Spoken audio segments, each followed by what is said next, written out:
Welcome to the Real Estate Profiting Podcast with Tobars Dobbs. They said that I couldn't do it, so I went and did it. W's only, you know I've been winning. Top of the world, the globe is spinning. If you know, you know I've been on a mission. Go. Okay, let's get it. Welcome back to the Real Estate Property Show. Tobars Dobbs, your host. I have an amazing show in store for you guys right now. I'm here talking with my friend and colleague, Mr. Hawthorne Welcher, who is literally the Director of Housing and Community Development here in Augusta, Georgia. Okay, so Hawthorne, welcome to the show. Welcome, man. It's my pleasure. My Morehouse brother, 830 Westview Drive. Absolutely. You kind of beat me to the punch there. But yes, Hawthorne, you attended Morehouse College. What did you study at Morehouse? Finance. I tried to study computer science, but I quickly found out that actually was not my lane. And finance is one of those things, one of those tools, being able to use money as a tool, just one of those life abilities that allow you to be able to impact and change the world in so many ways. So really want to have more conversations centered around finance. Dr. Johnson, shout out to you, sir, Mr. Chairperson. Absolutely. Well, look, man. We're gonna have some fun. One, thank you for taking the time out of your schedule. I know you're extremely busy. Literally rebuilding Augusta, Georgia. So I just want to say thanks for taking time out of your schedule and come on the Real Estate Property Show and just kind of talk about your story a little bit, get into your background. And some of the work that you're doing here in the Augusta, Georgia area. So I appreciate you for coming on. So you're welcome. I mean, Tobars, first thing I want to say is I think actually you should be commended. You're really commended for, this platform, and not only being commended for this platform, you could always stay in Hotlanta. You don't actually have to travel down 20 east to be exact, but we so happy in the Garden City, Augusta, Richmond County, just to share about the community impact that we're making here at Housing and Community Development Department, as well as other things that we're doing as well that's touching our youth as well. Real estate profiting, this show and this community basically is a community of people that are interested in real estate, right?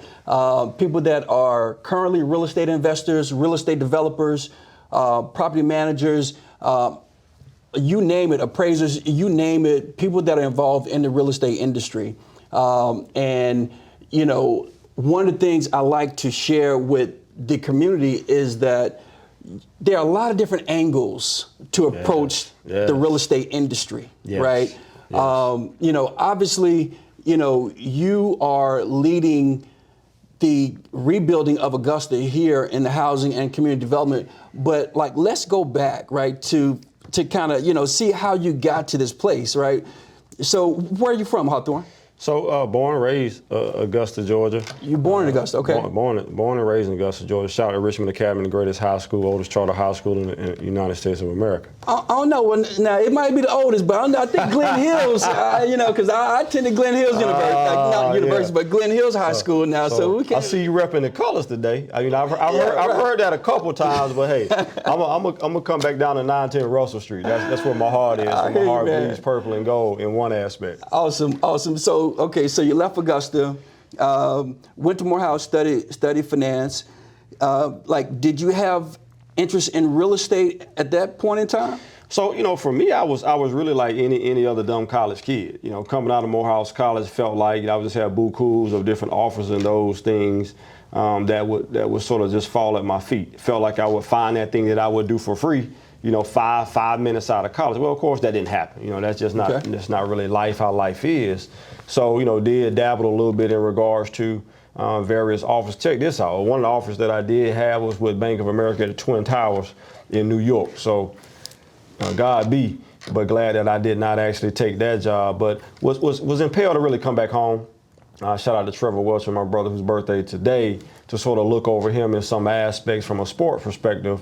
And it was a gentleman over in Aiken Housing Authority said, hey, I'm gonna teach you everything I know about the housing business. And I'm just like, that's drabby, that's boring. Who wants to do housing? So quickly learned public housing, Section 8 and those things. But his whole mindset for me was, I'm gonna teach you the art of development. I'm gonna teach you the art of how to transform neighborhoods truly back into thriving communities.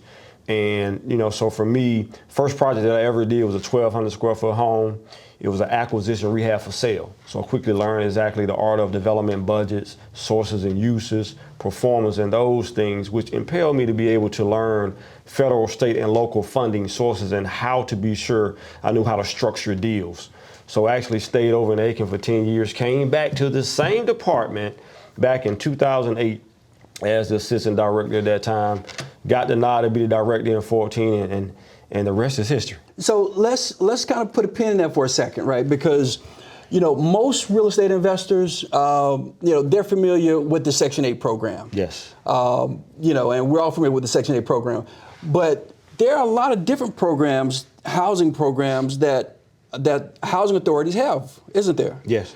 Can you talk about some of those? I definitely can. So one of the things, unique thing or ability about the fact that working at the Housing Authority back at that time was development for the most part really wasn't really relevant or prevalent. A lot of things back then sort of centered around public housing.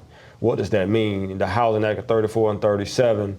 And then basically back then, Tax Reform Act of 1986, low-income housing tax credits, which is not a low-income housing project. It's not a HUD program, but it is Section 42 of the IRS code. Okay. That's actually what that is. Okay. So we developed back then 5 different 9%, 4% low-income housing tax credit deals, which allowed for housing authorities at that time to be able to gain capital in working pretty much with actual banks and investors to be able to have the capital up front to be able to demolish public housing and come back. At that time, Tobars, it was affordable and workforce housing, and we were doing this back in 98, 99. So I would venture to say that I had no idea the gift that was being allotted to me, if you will, at that time. I had no idea of the blessing that was being allotted to me at that time. I had no idea of the fact that I was winning at that time because of who was watching, who was pushing. But outside of family, the greatest gift that I've ever given is the gift of being able to having a development mind. In Atlanta, back when the Hope 6 had just became a thing on the federal level, all of a sudden you begin to see these large public housing communities being demolished. That's correct. Right? And some of those units have been rebuilt. For example, we have some great examples of like over in Eastlake community, Perry Homes. In fact, there are some that are literally just now being rebuilt today, So you participate in some of those projects as well? Most definitely. Okay. You taking me back. I thought I was young, but you making me sound a little old, a little dated, but I'm okay with that. So Hope 6, definitely for me with Hope 6, and I think today that has been transferred or it has progressed to what we call choice neighborhood today. Okay. And I think with that, Hope 6, when you start talking about choice neighborhood, it also speaks to the housing, but it speaks to people and it speaks to community as well. For the most part, Hope 6 was really, really all about the housing aspect. So as you see, HUD, for the most part, the programs that HUD had aren't necessarily new, but they have progressed. But for me, one of the things that I always said that I wanted to be when I grew up, I said when I decided that housing was going to be my lot. It's not a job, it's not a career, but it's a lifestyle. Is that I want to be Secretary of Housing for HUD. And, while that has not come to fruition in my mind, there's no place that I would rather be than in Augusta, Georgia, working with the public, working with the staff here at Housing Community Development Department, working with the leadership of Augusta, Georgia, as well as working with these youth. We can't leave the youth out. I kind of started in a very similar vein, right?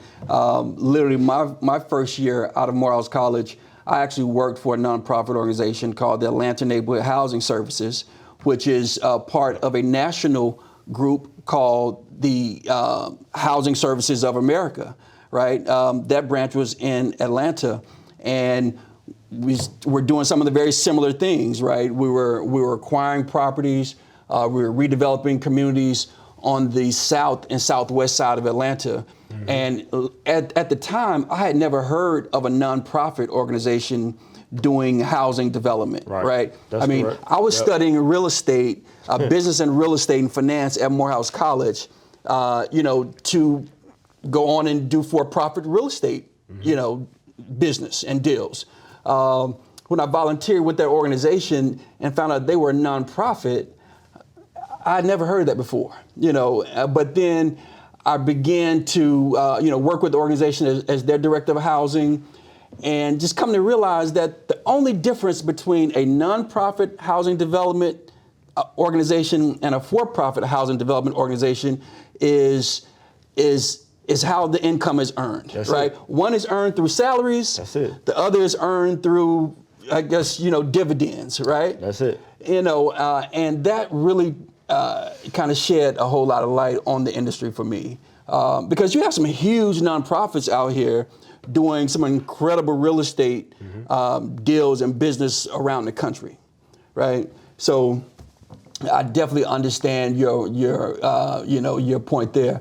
So let's talk about, like, when you took over the Augusta, helm. Okay. Now, I was raised here in Augusta. Family still lives here in Augusta. Shout out mom, dad, sis, everybody.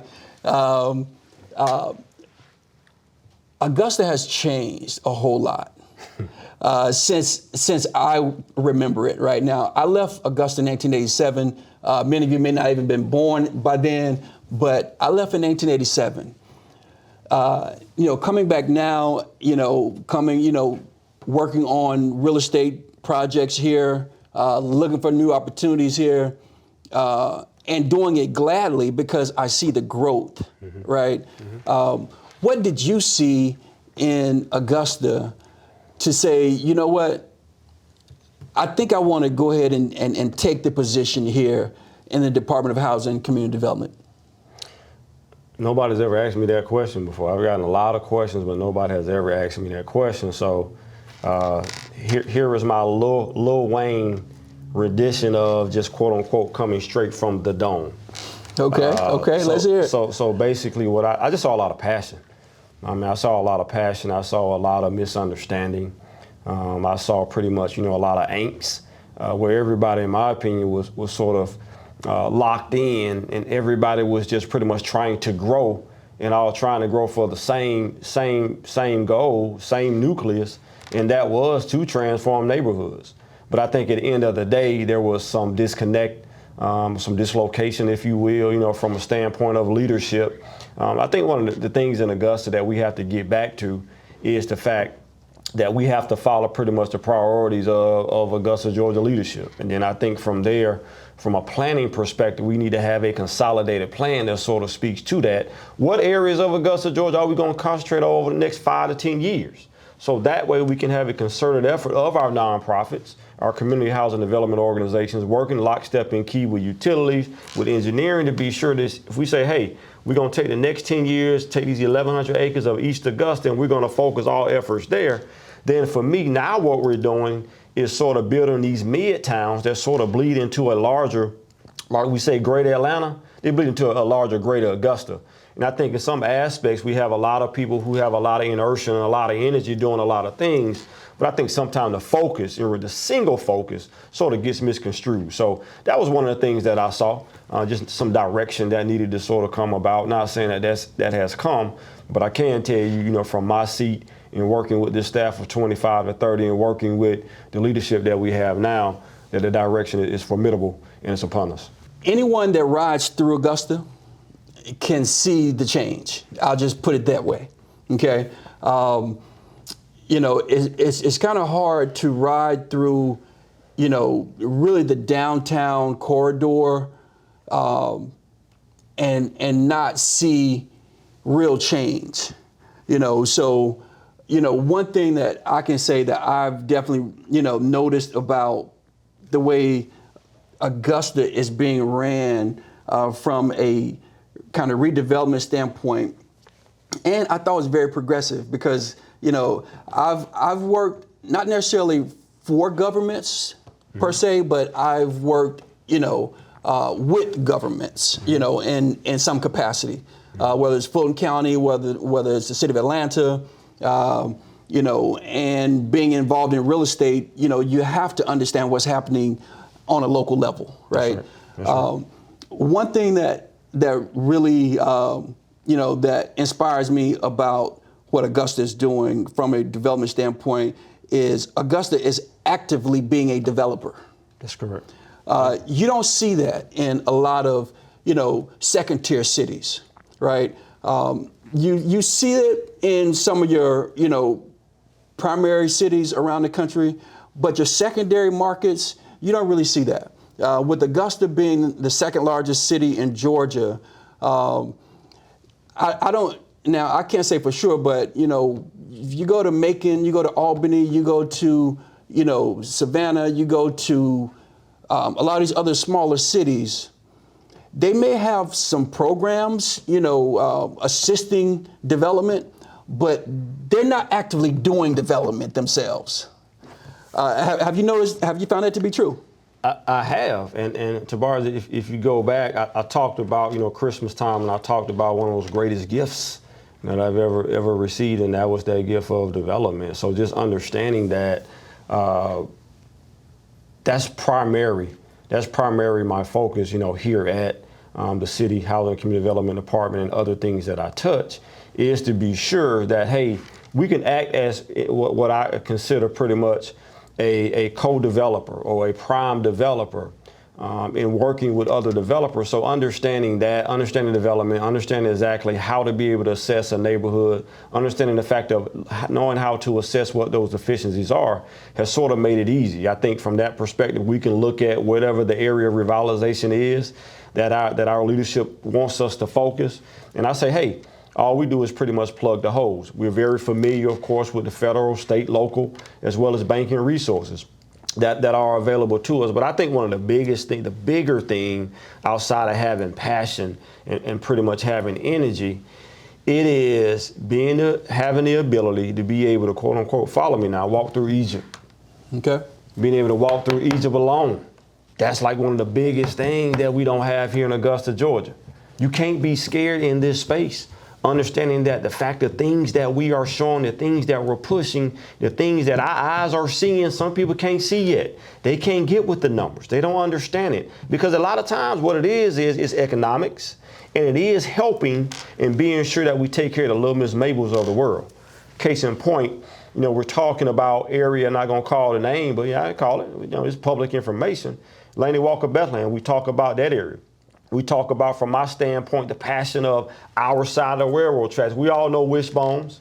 We all know Beulah Grove Baptist Church. We all know the Foundry and those things. But we can't build back community if the economics don't make sense. So us talking about grocery stores and healthy food choice and those things, all those things sounded good until Beacon Station came, which was pretty much me walking on the backs of a lot of people who had actually come before me to put things. But that's just an example when we start talking about community economic development. I think once we get past certain things, we all have to be sure that we stay in our spaces. I'm not an engineer, by any trade. I'm not an architect. I'm not any of those things, but I am pretty much a grassrooter. I will always be a grassrooter. I will always be a public servant. So understanding those things, I think it takes a collective effort. And I think if we sort of get out of the way in some aspects and realize that team is more important, then I think, Augusta, Georgia will continue to flourish greater than where it is. You said a few things that really caught my eye, right, or my ear. And, kind of riding through Augusta, you see, you see single family homes being developed. You see, duplexes being developed. You see attached townhomes being developed, and you see, mixed use projects being developed. 100, 200 units or so. Mm-hmm. You just mentioned, and the city has taken part in the development of all of these project types, right? Yes. Didn't necessarily single out, single family. Didn't just focus on multifamily or mixed use, mm-hmm. which I think is admirable, right? Because, in most cases around the development world, like once you get a taste of these larger projects, that's right. Right? That's right. It's kind of hard to really think about, John and Jane Doe that may want to buy a single family home to live in. So, I agree with you wholeheartedly. I think, if COVID kind of showed us anything from a developer standpoint, it was the fact, at the end of the day, that development never stopped. It was just the fact, like you indicated, that more developers were more strategic and knew that the margins, as you indicated, the margins were in the volume of units. So the volume was, for the most part, in multifamily development as opposed to single family development. And I think with that, one of the things that we can't lose pace of, you start talking about when you graduated from Morehouse and the first nonprofits that you touched, you know, in the capital homes of the world and those things, and the sunsets of the world here in Augusta, Richmond County, is we got to get back in some aspects, in my opinion, to some of our nonprofits. Some of our nonprofits or our community housing development organizations who focus strictly on community. They focus on the duplexes and the tries and the quads and the single family to try to keep pace. Now, you're going to keep pace 1-to-1, but it may be a 5-to-1 ratio or a 4-to-1 ratio because developers aren't moving back. When they can look at those margins and we start talking about a world from a population standpoint that just continues to grow, those developers of a like kind, they're not thinking about any type of workforce housing. They're not thinking about any type of affordable housing. They're thinking about pretty much market rate housing from a margin and performance standpoint, and that's okay. So my point of it is we need others similar to what we're doing here to be able to stand in that stead to say, hey, we're going to keep pace and we're going to be a complement, you know, to that 180 unit multifamily development that's coming on James Brown Boulevard here in Augusta, Georgia. But a half block away, we got 70 units through a low-income housing tax credit application. So we're complementing to be sure one thing and one thing only, that we take care of little Miss Mabel, and to be sure that any and everybody that wants to come and live in a neighborhood or area that we're revitalizing has that opportunity. So I think for me, the biggest thing is this is truly community economic development at the heart. You mentioned Beacon Station, okay? Yes. You know, 99.9% of the viewers and or listeners right now don't really know what Beacon Station is. Explain what the Beacon Station development is and how it came about. So, you know, Beacon Station is my baby. No disrespect to Hawthorne III or to Hawthorne Welcher. Y'all my babies too.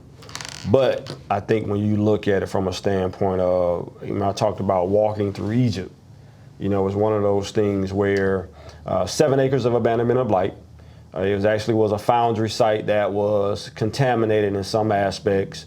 And on this 7 acres, you had abandonment blight. You had pretty much just 3 tenants living there is what you had. But it was at the center point. It's a gateway. It was a gateway into the area that we call revitalization. It's directly across the street, across the railroad tracks from $1 billion medical industry. But, you know, you stand in the medical industry, a medical district, and then you look across, now you're looking depressed. You know, and for me, you know, I felt like at the end of the day, I was going to die trying. Literally almost lost my job 2 or 3 times. Because it took me 3 times to get that project approved. Why? Because I was told that I need to start talking about catalytic change. I need to stop that. I need to stop saying that. I need to stop talking about economic autonomy. And for me, I was like, well, no. What you tasked the team and I with doing was the fact of saying, hey, you want to transform neighborhood and thriving communities. So when we start talking about community economic development, of course, we're talking about housing. We're talking about small business development and sustainment. We're talking about healthy food choices. We're talking about creation of jobs, and we're talking about transportation. So we're talking about all of those things. But Tobars, how can you do that when you have an average household income of $17,000? Now, what grocery store is coming? When you tell them you got an average household income of $17,000. So the only way to do that was to sort of catapult up. Okay. And that was to be sure that we took this 7 acres and sort of go back. Shout out to Noah Khalil, rest his heart. Rest in you know, peace. Of course, just one of the great pioneers across this state. Definitely. And across the Southeast. When you start talking about development. So we partnered with Columbia Residential, Columbia Venture, who came down, $32 million deal, 221 market rate apartments, 1, 2, 3 bedrooms. And with that, it was strictly market rate, and it was market rate for a reason. That was the reason why I got a lot of pushback. We got a lot of pushback from the standpoint of saying, Hawthorne, you're pushing people out there. Now, I'm not pushing anybody anywhere, but what I'm doing is pushing them towards greatness, pushing them towards pretty much the resources that we need. So because of Beacon Station, you know, because of the 96% occupancy rate, you know, from day one, because of those things, the average household income, of course, has gone up. It's, as for the most part, going up more than 50%. Because of that, we're now having conversations around serious conversations about grocery store. Because of that, you know, we now have a viability and a relevancy of that side of the railroad track. So make a long story short, it was economic change, it was catalytic change, but it also was an economic stimulant. Some things we talk about rehabilitation, some things we talk about renovation, some things we talk about restoring, the 3 R's. So, you know, restoration of that is very important. But for me, I want to take it a step further. We want to look at some type of cafe. some type of cafe-ish type thing, passive cafe, creation of jobs. So wouldn't that just be a wonderful, wonderful type thing when we start talking about assets? So that's something from a 2,000 square foot asset up to assets as great as about 12 to 15,000 square feet outside of land. So that's what we're doing to be sure we can help control the narrative of our main streets that we're revitalizing. We are looking to acquire assets, and a lot of these assets, the bars that we're acquiring, we don't even know. We have an idea of what we're going to go back with, but we don't know in totality what we want to go back with. But one thing we do know is that whatever the end result is, it would be done in partnership with a third party developer. That alone right there is really kind of the most important part, right? Because, your department understand the value of partnership, right? So you can't say enough about that. Hawthorne, let me just kind of, ask this, right? Again, most of the listeners, if not all of the listeners, right, of this show, of this podcast, they are real estate investors and or aspiring real estate investors. And I can hear some of them right now saying, okay, Tobars, this sounds good. And, I'm glad you brought Hawthorne on. He's doing an amazing job doing housing and community development in Augusta, Georgia. But look, I'm a real estate investor. Like, what's in it for me, right? Talk about how individual real estate investors and or developers, okay, even, small real estate investors can work with cities, like whatever city they may be in. Talk about the relationship that they could potentially have with the their local government, either county or city. So, there are a lot of things that really come to my head when you start talking about, I'm gonna phrase it, development or developer 099, developer or development, 101, whatever the case may be. So one of the first things that I'll say is I'll tell everybody, slow down, calm down, okay? The second thing that I will say is always better, in my opinion, to sort of start small. There's no different, please don't steal this, but there's no difference between a $100,000 deal and $1 million deal other than the zeros. It's the same amount of work. And I think that's where people sort of get misled a lot of times. So one of the things that I will tell a developer, aspiring developer, sophisticated developer, either way, is the fact, that know what you know what you don't know. Really surround yourself with a complete development team. I think that's one of the most important things first and foremost. And understand the fact that be able to sort of articulate conceptually what it is you're talking about when you sit down with anybody, regardless of who it may be, whether it's an investor, whether it's a local official, whether it is somebody in a development department, be able to sort of articulate the project to and through. What does that mean? So I think what that means in a lot of aspects for me is the fact, one, a developmental summary. You got to be able to, it's almost like Tobars, like the 3 to 5 minute elevator pitch. Mm-hmm. You don't have all day to be able to do these things. So within 3 to 5 minutes, summate for me your development, be able to speak conceptually to what it is, number of bedrooms, also be able to flow into your total development cost. When you're asked a question in regards to exactly what's the developmental cost, be able to talk about pretty much some of those funding sources that you have, and be able, because the key is not the funding sources, but it's going to be the gap that people are going to ask you about, because everybody wants to know, okay, what do you want from me? So being able to articulate for me pretty much what that gap is, also being able to provide for me an adequate timeline. So these are just 4 or 5 things. If you truly want to articulate, it's not city government's job to put the project together for you. It's city's government job to be able to figure out a way to sort of aid in our mission from Augusta perspective, from a departmental perspective, to be able to sort of aid you in regards to a complete project that you're actually putting forth.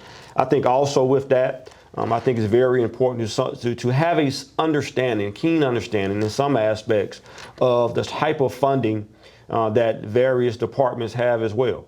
So I think for me, it's more, I'm willing to meet somebody 50% or 60% across the table if they're going to meet me 40, 50% as well. And I think any other official from a developmental perspective will as well. But we're not here to put the project together for a developer, but we're here to aid and work in a developer.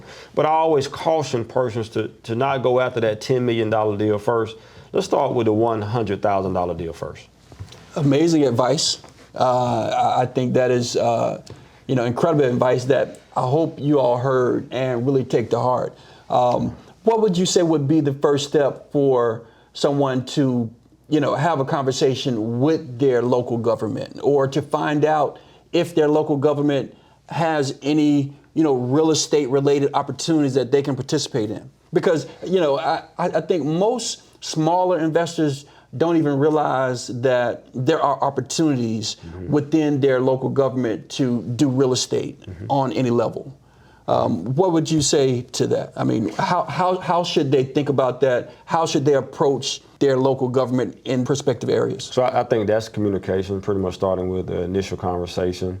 Calling the Department, Housing Community Development Department, 706-821-1797.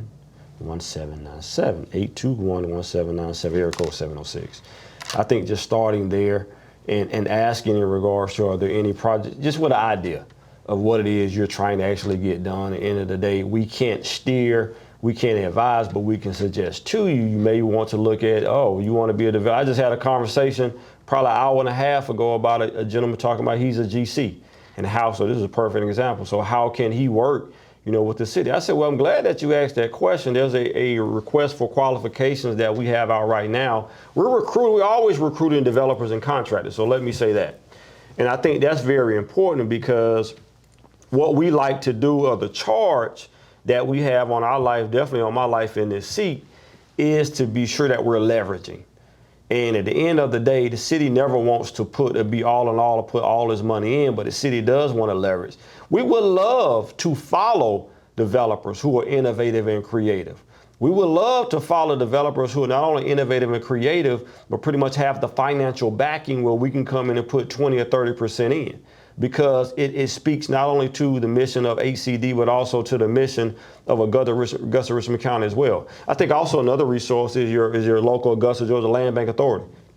Your Land Bank Authority, one is a resource that has assets. They have land right now. They have commercial assets as well as residential assets.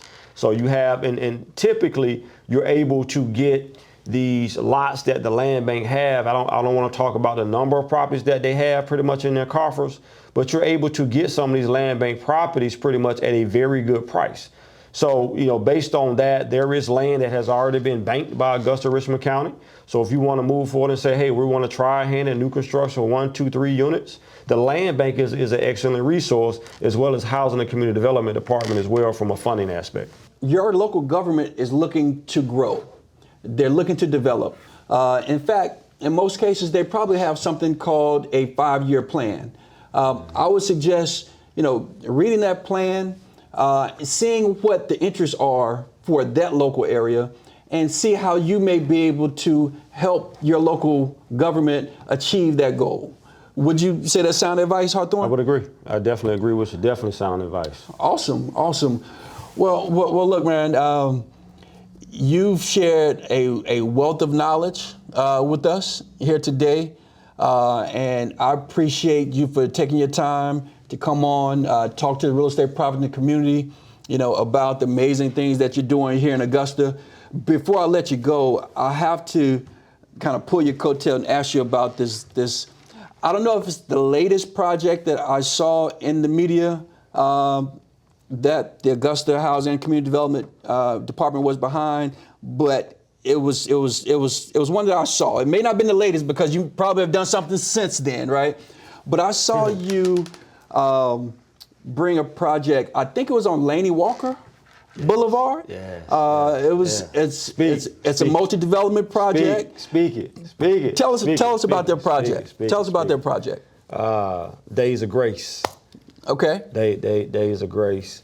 That is so quickly. Beacon Station is still forever will be the baby. Just that catalyzation. But you're talking about the Lennox.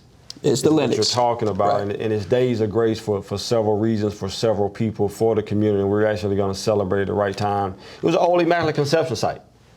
So 1016 Lane and Walker Boulevard was the old Immaculate Conception site where a lot of us sort of matriculated, from kindergarten up to 8th grade. Shout out to Sister Janet, of course. And Immaculate Conception, for those that don't know, that was an old school. That's correct. Okay. That's correct. Was the old school. And one of the things that we wanted to do was, when we had the opportunity back in 15, 16 to be able to acquire that property, at that time, we weren't ready for Main Street development. We weren't ready for any type of mixed-use type development. We weren't ready then.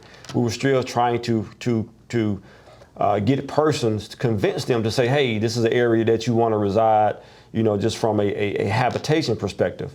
But lo and behold, we were able to, this past year, at the beginning of the year, we were able to partner with a developer, Water Development, out of Savannah, Georgia. And we were able to develop a multi-family development, 70 affordable housing units, 1 and 2 bedrooms, with 5,000 square foot of commercial on the bottom. The name Lenox, of course, is synonymous with James Brown. Of course, the Lenox Theater, of course, where James Brown Boulevard on 9th Street is now, that was the theater that a lot of African Americans habitated. That was our place of refuge, if you will, where we were able to have fun and see James Brown dance on the stage. Of course, it was burned down through the 1970 riots. So what we did was say, hey, we're going to take that name. We're going to bring it all the way from Laney Walker Boulevard. We're going to bring it over here. From 9th Street. We're going to bring it over here to Laney Walker Boulevard. So the name is really synonymous with what we hope to be holy ground and holy grail. And what better way when you start talking about, and it's not about religion, but you start talking about the nuns and some of the things that they shared upon us when we were actually in elementary school, and talking about giving back and talking about our Savior and talking about being a blessing.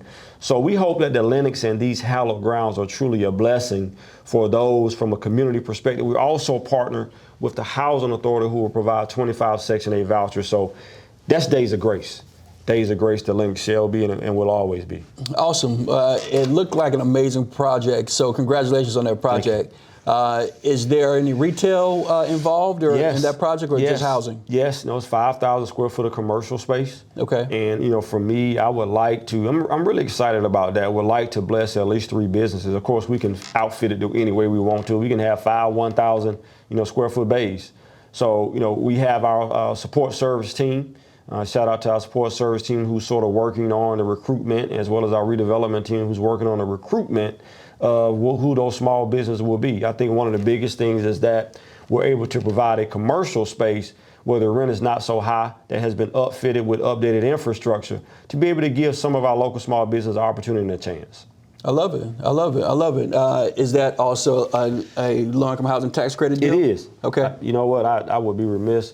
So it's a 4% tax-exempt bond low-income housing tax credit application, which was the highest application. So Augusta, Georgia had the highest scoring application in the last 4% round. So great. Augusta, Georgia is on the move, doing some great things with some great people behind it. I love it, man. I love it. Well, it's a great project. Congratulations. Thank you. I can't wait to drive by and check it out. Most definitely. In fact, I need to be working on one right around the corner.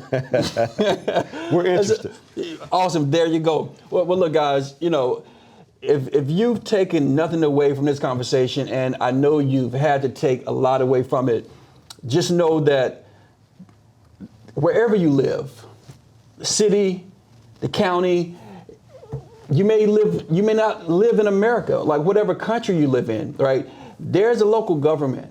That local government is interested in growing. It's interested in developing and servicing the needs of its constituents and its residents, okay?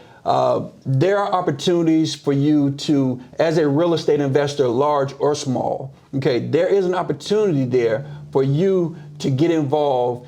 And you've probably heard the saying, doing well by doing good. Okay, you can do good by helping the government achieve their goals and their mission, and you can do well financially at the same time. Okay, so if you got nothing out of this conversation, I hope you've gotten that out of this conversation. Hawthorne, again, man, thank you for taking time out of your schedule. Thank you. To come and share with the real estate property community. My pleasure. Let me just ask one more question. As a real estate guy, right? I mean, obviously a community developer. I'd say a community developer, because real estate guy just pigeonholes you into one area of real estate. But community development talks about economic development as well as residential housing development, commercial development, so on and so forth. You know, are you doing any projects, you know, outside of your role and capacity, you know, of the city? So, you know, I'm asked a lot, you know, in regards to, you know, helping other communities across the state of Georgia. So I will remain a grassrooter. And I do on occasion, you know, have conversation or sort of guide in some aspects from a consulting perspective, you know, other aspiring developers who sort of reach out. But one thing that I can be sure of, and to be sure that there is no conflict, you know, from Augusta, Georgia perspective. So one of the things that I tell people all the time when they ask me here in Augusta is I say, hey, do you want my advice or do you want our money? Because you can't have both in Augusta, Richmond County. If you want the expertise, then you can't tether on funding that we have here in this department. But, you know, for me, I'm always going to be a grassrooter. I love it. You know, community for me is Georgia, it's red clay, and then, you know, Southeast, and I'm gonna never go away from that. You know, God has blessed all of us with unique abilities. God has given all of us gifts, and I just try to walk in my purpose. So my purpose is community economic development. Economic development is gonna take care of its own, but being able to caress the littlest neighbors of the world and be sure that community is always the heartbeat of our main streets is something that I'll never ever go away from. I love it, man. Thanks for coming on, sharing your story with us. Thank you, man. You know, congrats on what you're doing here in the Augusta area. I know you'll continue, and I look forward to doing my part to help, you know, fulfill that mission. Thank you, Tobars. Thanks for the opportunity, man. Absolutely. Any last words you care to share with the real estate property community, or how people may be able to reach out to you online or off? Yeah, most definitely. I would just say, you know, from an Augusta perspective, you can always reach me. A couple things, of course. Everybody knows me at Housing Community Development Department, 706-821-1797. Also, if it's off the beaten path, of course, you can always reach me. You know, Hawk Gon Fly on Instagram. I can also be reached at Hawthorne Welcher Facebook. So get at me some kind of way. Change neighborhoods in and around this country. Let's change. So give us a call. I love it, man. I love it. We'll make sure to throw those links up so people can get in contact with you. Appreciate your time, man. Thank you. Did it? W's only, you know I've been winning. Go. Okay, let's get it. Hey guys, look, if you made it this far, you are officially a real estate profiteer. So I hope you enjoyed that video. And look, if you haven't already, go ahead, hit the subscribe button and ring the bell so you'll be notified every time we drop some amazing real estate investing content. Last but not least, you can check this video out right here. It's one of our most popular videos on our channel. This one right here is a video that we'll know you love as well. Real estate property, let's go.